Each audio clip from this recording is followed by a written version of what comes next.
नमस्कार दोस्तों, स्वागत करता हूँ फिर से आपको मेरे यूट्यूब चैनल में। इस वीडियो में हम सुदामा पांडे उर्फ धूमिल के नाम से प्रसिद्ध 7वें और 8वें दशक के सर्वश्रेष्ठ वर्तमान कविता के प्रतिनिधि और आधुनिक हिंदी काव्य जगत के अक्कड़ व पक्कड़ कवि रह चुके हैं और यह एक संवेदनशील साहित्यकार भी हैं।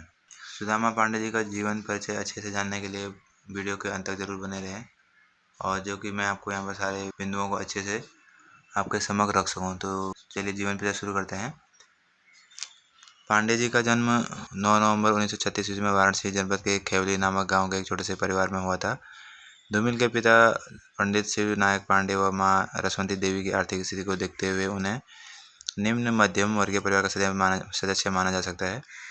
इनकी प्रारंभिक शिक्षा गांव के निकटवर्ती स्कूल मतसार और मिडिल तथा हाई स्कूल की शिक्षा अपने गांव से 3 किलोमीटर दूर पर स्थित हरहुआ बाजार के काशी इंटर कॉलेज में संपन्न हुई थी। 8वीं कक्षा में सर्वप्रथम आने के कारण मिलने वाली छात्रवृत्ति के सहारे इन्होंने अपने पिता के असामयिक निधन के बावजूद 1953 में हाई स्कूल की परीक्षा उत्तीर्ण की। आगे पढ़ाई जारी रखने के उत्साह में धूमिल ने हरिश्चंद्र इंटर कॉलेज वाराणसी में विज्ञान विषय में प्रवेश लिया। अपने गांव से 12 किलोमीटर दूर रहने के खर्च को वहन न कर पाने के कारण इन्होंने पढ़ाई छोड़ दी। 12 वर्ष की अवस्था में पिता निधन और 13 वर्ष की अवस्था में विवाह ने इनके जीवन संग्राम को अत्यंत कठोर बना दिया। 4 छोटे भाइयों, विधवा माँ, पत्नी और चाची के भरण पोषण के लिए कृषि कार्य का अपर्याप्त समझकर वे रोजी रोटी की तलाश में कलकत्ता चले गए। कोई काम न मिलने की स्थिति में इन्होंने कुछ दिन तक लोहा ढोने का काम किया। एक रिश्तेदार की सहायता से लकड़ी के एक बड़े व्यापारी के यहाँ अच्छी नौकरी मिल गई, पर 2.5 वर्ष तक नौकरी करने के बाद धन लोलुप व्यवसाय से झगड़ कर वे पुनः वाराणसी आ गए।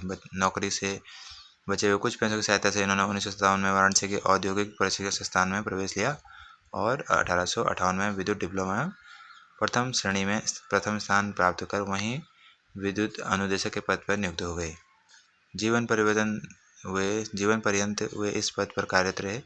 अपनी कुशलता और कार्यक्षमता के बावजूद उच्चाधिकारियों से कभी बनी नहीं। फलस्वरूप वाराणसी, सीतापुर, बलियार, सहारनपुर आदि प्रशिक्षण संस्थानों में इनका स्थानांतरण होता रहा।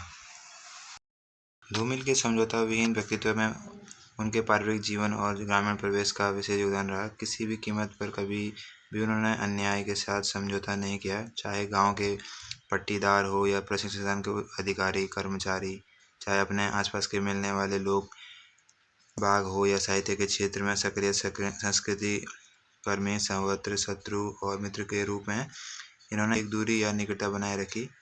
अपनी कथनी करनी या अंदर बाहर में किसी तरह का अलगाव नहीं था, इसलिए उनके व्यक्तित्व और कृतित्व में एक रूपता मिलती है। जीवन संघर्ष से जूझते हुए काव्य रचनाओं में निरंतर अपना योगदान करते हुए 10 फरवरी 1975 को ब्रेन ट्यूमर के असाध्य रोग से पीड़ित धूमिल ने लखनऊ के एक अस्पताल में दम तोड़ दिया। 38 से 39 वर्षों की अल्पायु में उनका सार्थक रचनाकाल मात्र 10-12 वर्षों का है। इस अल्पावधि में उन्होंने काव्य क्षेत्र को एक नई दिशा प्रदान कर अपना ऐतिहासिक महत्व प्रदान किया।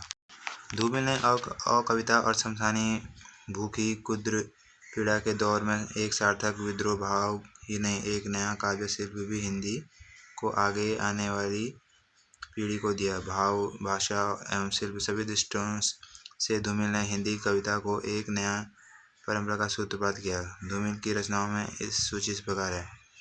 काव्य संसद से सड़क तक 1972, कल सुनना मुझे 1976 में लिखा गया तथा सुदामा पांडे का प्रजातंत्र 1984 आदि में।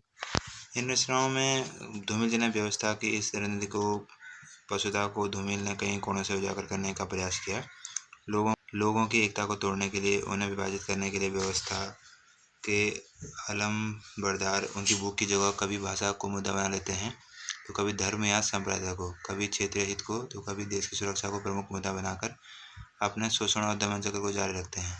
साहित्यिक योगदान पर चर्चा करें तो धूमिल की कविताओं ने अपने अंतर्वस्तु, शिल्प, भाषा, बनावट की ताजगी और सादगी के कारण हिंदी पाठकों और आलोचकों का ध्यान एकदम से अपनी ओर आकर्षित किया। अपने समय की और कविता, कुद्र युवा पीढ़ी की कविता, भूखी और शमशानी पीढ़ी की कविता के निवीर्य आक्रोश से भिन्न धूमिल के आक्रोश के मूल में सर्वत्र शोषण उत्पीड़न के विरुद्ध मानवीय मुक्ति का पक्ष सर्वाधिक महत्वपूर्ण माना जा सकता है। इस प्रक्रिया में कविता कि शब्दार्थ व्यवस्था से लेकर देश की प्रजातंत्र संसदीय व्यवस्था, उसकी पूंजीवादी औद्योगिक अर्थव्यवस्था, प्रशासनिक व न्याय व्यवस्था तक सभी उनकी मार की सीमा में रहे।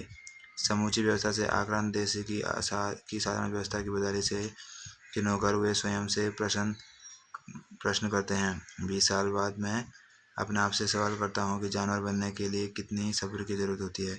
इस संत और सिपाही में देश की सबसे बड़ा दुर्भाग्य कौन है? तो दोस्तों, इस प्रकार से हमारा वीडियो समाप्त होता है। वीडियो को सब्सक्राइब करना ना भूलें। धन्यवाद।